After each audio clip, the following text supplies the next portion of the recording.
Great. So the last talk will be given by Yandong Ma, who's a third-year student, working with Franz Koschuk, Nikolai Seldovich, and Robert Morris, talking on software file isolation with API integrity and multi-principal modules. Hello, everyone. So I will skip the title. We know that kernel security is important because kernel is fully privileged, and the kernel compromises are devastating. For example, it might allow a remote attacker to take control of the whole machine, or it might allow a local user to gain root privilege. However, Linux kernel is still vulnerable. According to CVE 2010, over 100 vulnerabilities in Linux kernel are reported. And many of the exploits attack kernel modules, which consists of 2/3 of Linux kernel vulnerabilities. As a result, this talk will focus on vulnerabilities in kernel modules. So what can go wrong with a module? Well, a module programmer can make mistakes, and the attacker may exploit this mistake to mount attacks. For example, a module may contain a buffer overflow that allows the attacker to write to arbitrary memory, and the attacker may exploit such a mistake by writing to the current UID to root, which resulting in a root privilege escalation. So one approach to solve this problem is to write the kernel and the module in type-safe languages such as Java and C#. A type-safe language divides the memory into objects. So if the module has no reference to the UID object, the module cannot directly change the UID because the attacker cannot synthesize the references. However, most of the kernels are not written in type-safe languages. For non-type-safe kernels, one promising approach would be software fault isolation. So software fault isolation provides memory safety through instrumentation. So before each memory write, it inserts a call into the module, which we'll call the LXFi software fault isolation runtime. The runtime checks whether the memory is in a range that is accessible to the module. If it is not, it will stop the module, which will prevent the privilege escalation in the previous example. Software fault isolation system also makes sure that such check cannot be bypassed to preserve memory safety. However, memory safety is insufficient for stopping attacks. The challenge is that a module needs to call kernel functions in order to function normally. For example, the spin lock module may call the call kernel's spin lock init function to initialize its own spin lock. But the attacker may check the fully privileged kernel to overwrite the UID.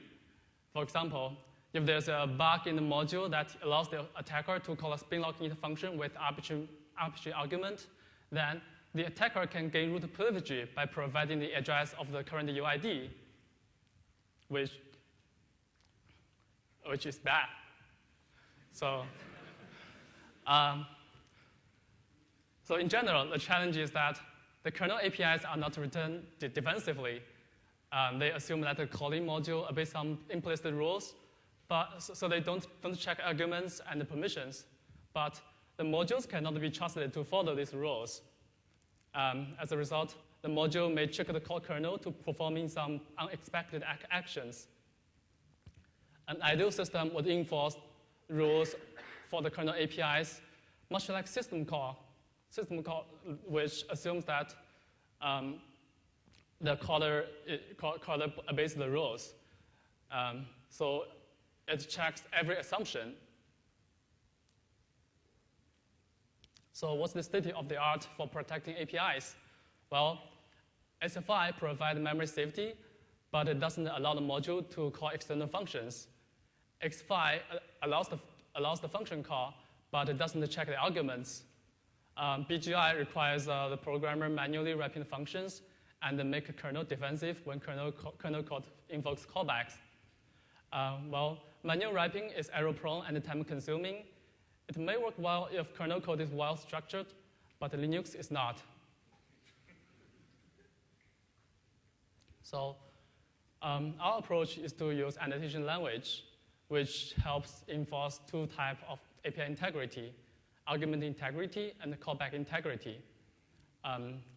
Argument integrity means the programmer controls what arguments can a module pass to the functions. Callback integrity means the kernel invokes callbacks only if the module could have invoked the callback directly. The annotation language also allows the programmer to specify the principle for privilege separation within a module. We think the annotation language is less error-prone than manual wrapping and will be applicable to complex APIs such as those in Linux. So the contribution of this work is LXFi, which is a software fault isolation system for Linux kernel modules. We introduced annotation language for argument integrity, callback integrity, and the privilege separation within a module. We also did an evaluation which shows that few annotations for 10 Linux kernel modules are required, and the LXFi is able to stop 3 real exploits.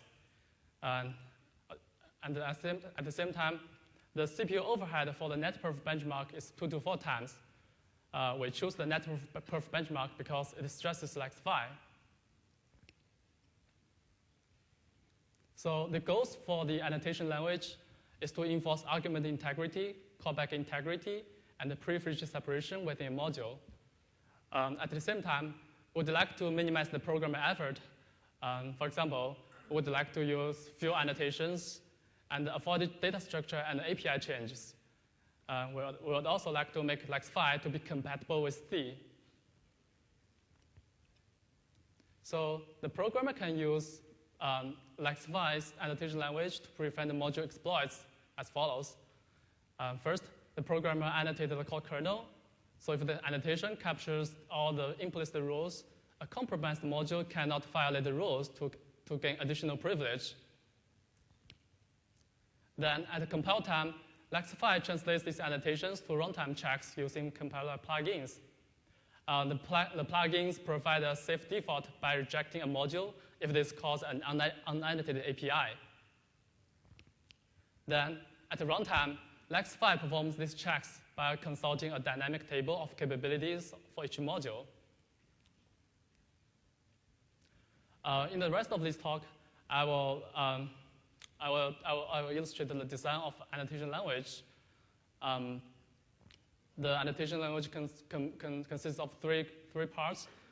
For the argument integrity annotations, I will illustrate using a spin module, which is toy module. And for the callback integrity annotation, I will not discuss. For the privilege separation annotations, I will illustrate using a integrit module, which is a real Linux kernel module. To enforce argument integrity for the spin lock init function, 3 annotations are required: write, check, and pre. Write annotation is a capability that allows the owner to write a certain range of memory. Check asks the LXFi runtime to check whether the module has a capability. A pre-annotation asks LXFi to perform an action before the function call. For example, to enforce argument integrity for the spin-lock init function, the programmer first annotates the spin-lock init function with pre-check write, which means before calling the spin-lock init function, please check whether the module has a write capability of the spin-lock.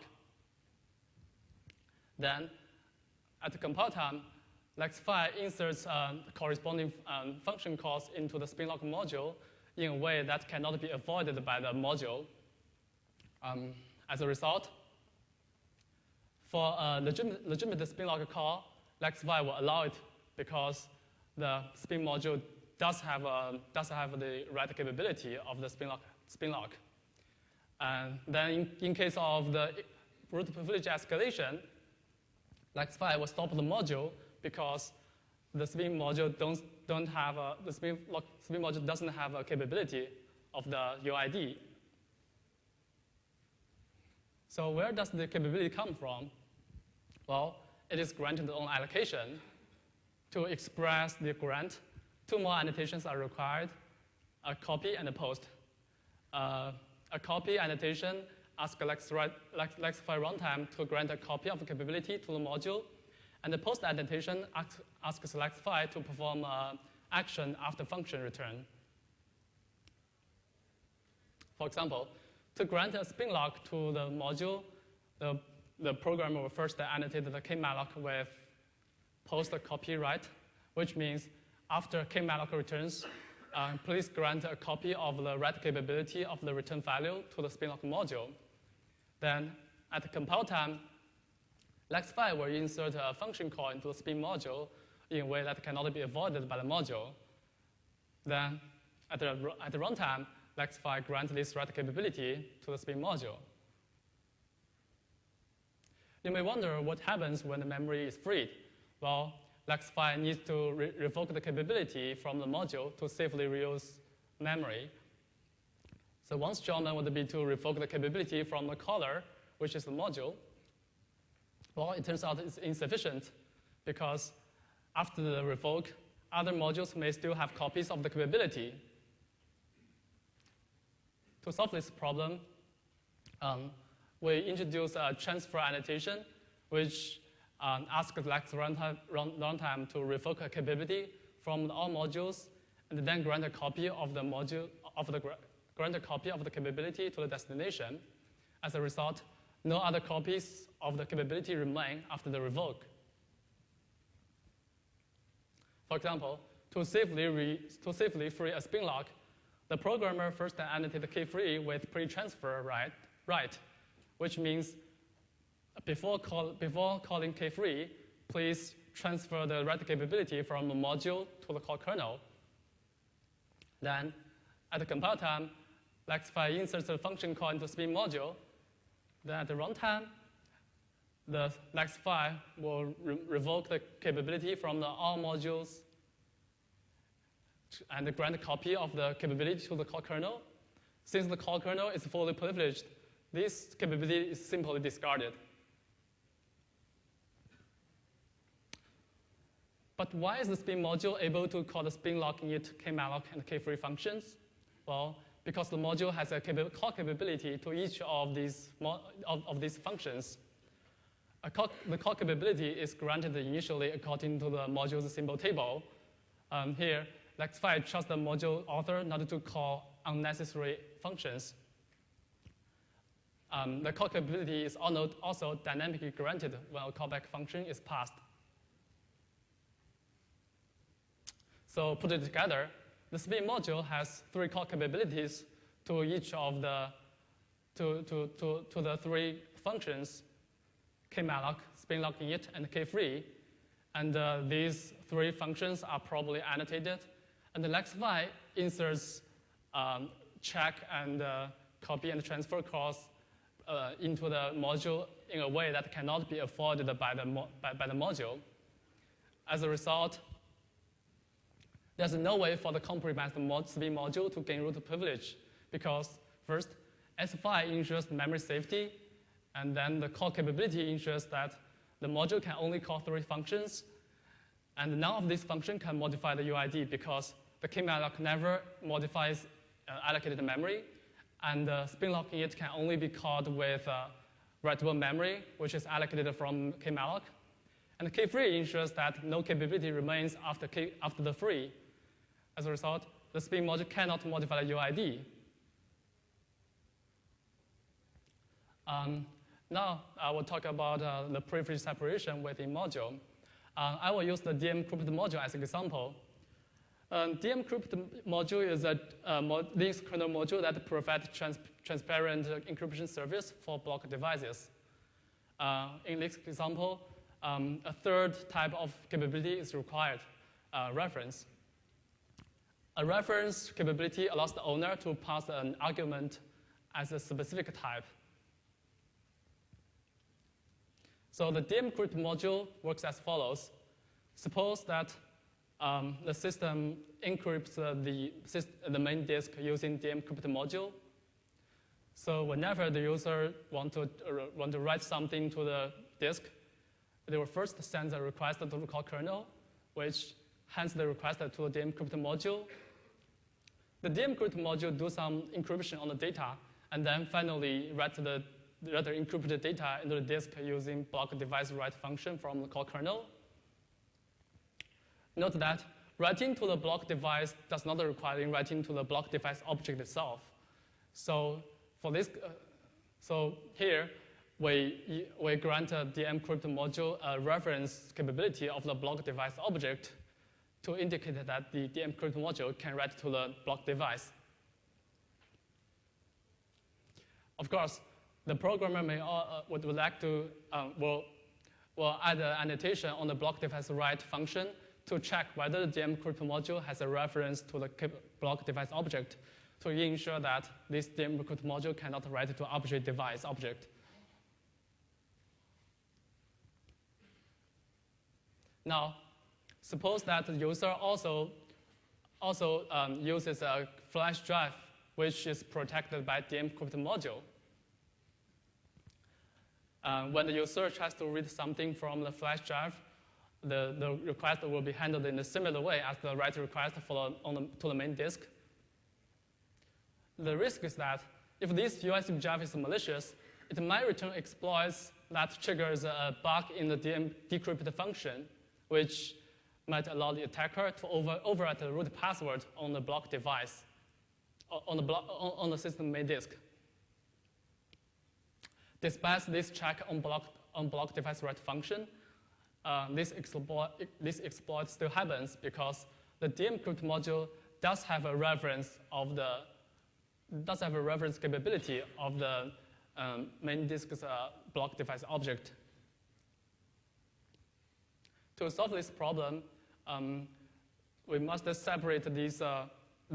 We must separate the privileges with the encrypted module into two capability tables, so that the USB drive cannot access the system's main disk.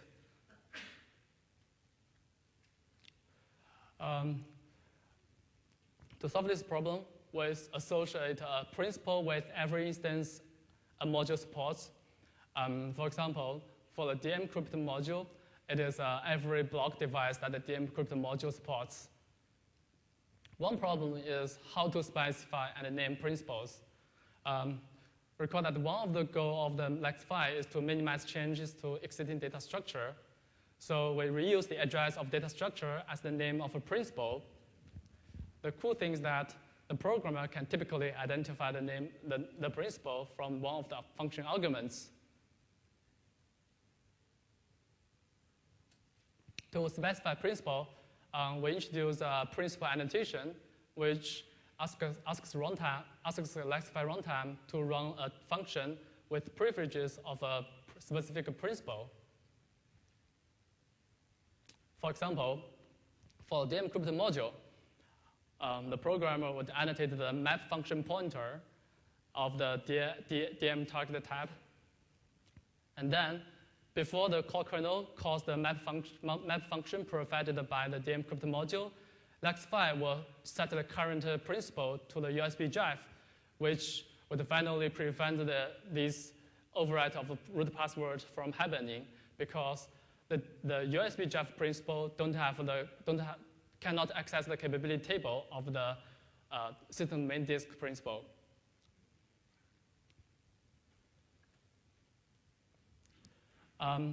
One problem with the principal name is aliasing. Basically, a kernel may identify a LXFi principal by multiple addresses. To solve this problem, we ask the programmer to insert the code into the module to create aliases. And so the same principal now has multiple names. There are other annotation language features that I'm not going to talk in detail. There are capability iterator, which allows the programmer to specify a function to iterate through all the capabilities of an object, which save annotation effort for complex objects that needs multiple capabilities. A conditional action, which allows the programmer to express conditional capability action, and then two special principles which allows the programmer to handle interactions between principles within a module. So we implemented LXFi on a recent version of Linux, and the kernel rewriting is done through a GCC plugin for callback integrity, and the module writing is done through a client ALVM plugin. The plugin also does the annotation propagation to save annotation effort. For example, if two modules expose instance of the same function pointer declaration, then the LXFi will propagate the annotation on the function pointer declaration to these two modules, rather than requiring annotation these two instances individually. To test how well LXFi achieves the goals, we test the LXFi's security and we measure the annotation effort and the performance overhead. We test LXFi with 3 real privilege escalation exploits. Without the LXFi, all of them results in root privilege escalation, and with LXFi, all of them are prevented. One of the exploit violates the memory safety, and the 2 of them violates the API integrity, suggesting that stopping real attacks requires API integrity. So to measure the annotation effort, we annotated the kernel APIs for 10 modules, one at a time, and then we count the number of annotated core kernel functions and module calls, and the number of function pointer declarations a module exports to core kernel. The 10 modules come from 4 categories, and the total number of functions and function pointers needed annotation are 334 and 155, which is moderate. We believe the reason is that kernel APIs are shared among all the modules. For example, the can module calls 53 core kernel functions, but if we annotate a can after all, annotate the kernel APIs for can after all the other 9 modules, then we only have to annotate 7 more functions. To measure the performance, we use the net perf benchmark, which stresses LXFi. In the best case, the throughput doesn't decrease. In the worst case, LXFi introduced a 30% decrease in the throughput because of the CPU overhead. To understand the CPU overhead, we measure the CPU time of LXFi actions for net perf benchmark. So it turns out that 80% of the overhead comes from LXFi performing capability actions and the memory rate checks, suggesting that there's room for improvement. So in the future, we'd like to improve the performance, probably using a faster capability management, such as BGIs. And we would also like to extend the annotation language to enforce other types of API integrity, perhaps based on singularities contracts. So in terms of related work, type-safe kernels such as Singularity provide strong guarantee. LXFi provides similar guarantees in C and has good support for revocation and principles. For software file isolation system for non-type-safe systems, LXFi extends existing systems with annotation language. In conclusion, we extended LXFi with annotation language for argument integrity, callback integrity, and the principles. We presented a prototype for Linux, and we annotated 10 kernel modules, and it shows that the LXFi is able to prevent 3 real privilege escalation exploits. And at the same time, the CPU overhead when stressing with net perf is 2 to 4 times. Thank you.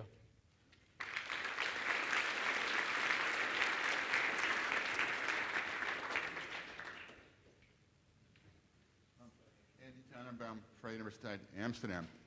What you're fundamentally trying to do is protect one kernel module from misusing another one. Wouldn't it make a lot more sense to put all the modules as separate user processes running in user space and run the whole thing on a microkernel where you've got well-defined APIs passing messages between them? It seems this is kind of doing it the hard way and not as well. I agree. I agree.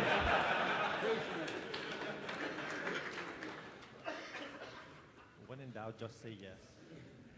So, am I next? Yeah. Hi, I'm over here. Jacob Hansen from Bromium. Thanks for doing this follow-up work to XFi. I think XFi is really cool and useful, and very few people understand it, and I'm sure you can get the performance much better. However, your example of the spin lock I thought was kind of bogus, because why would I take a spin lock and store it outside my kernel module?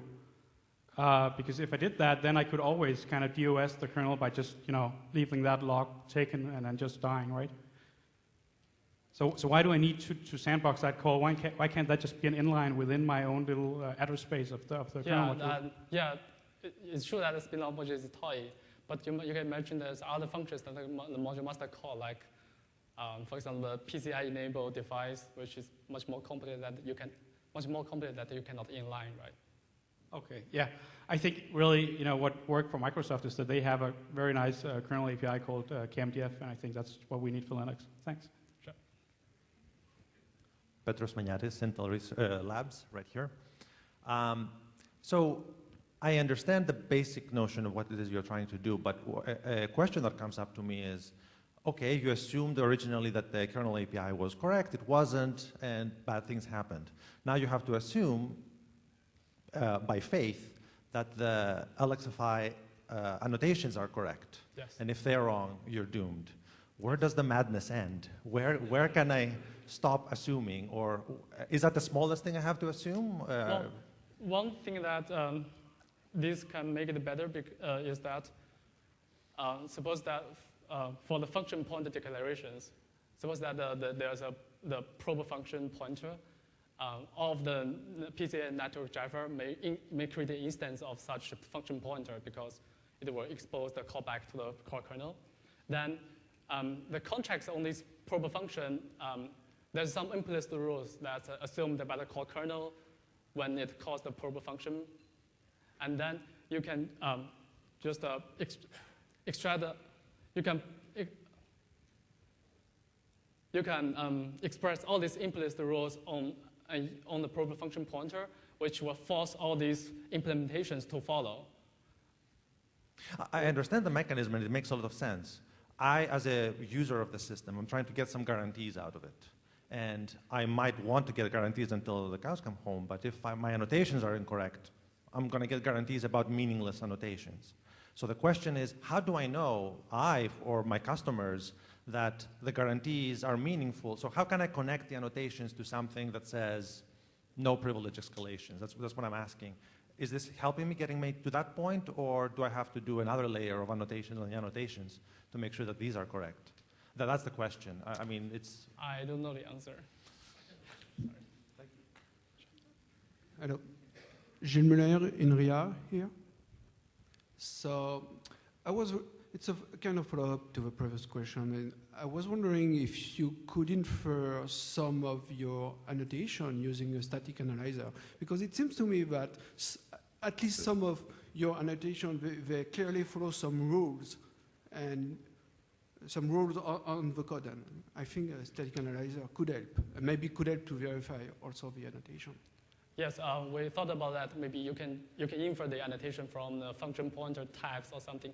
For example, if there's a pointer of a structure, maybe you want to check whether the module and if the module has never write to the structure directly, maybe you can put a annotation, maybe check the type of the argument.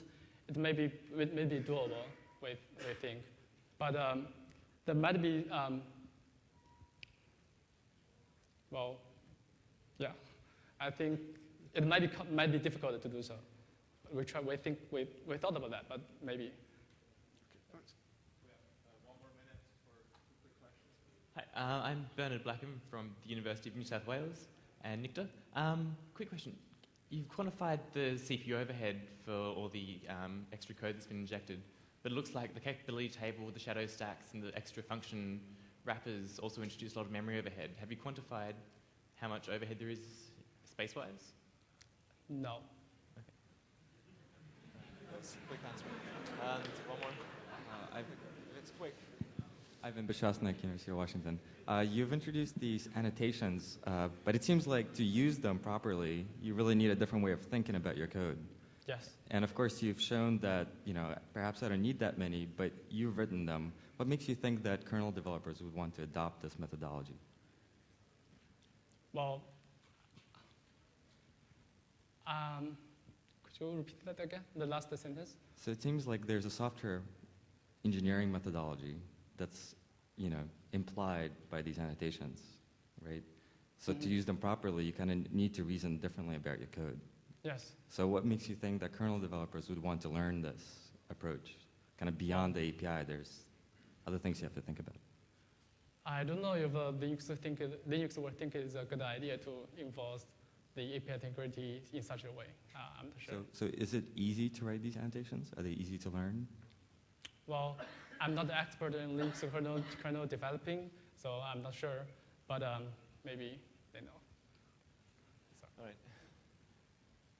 I think Ted Waber will have an announcement, but before that, let's thank Yandong one more time.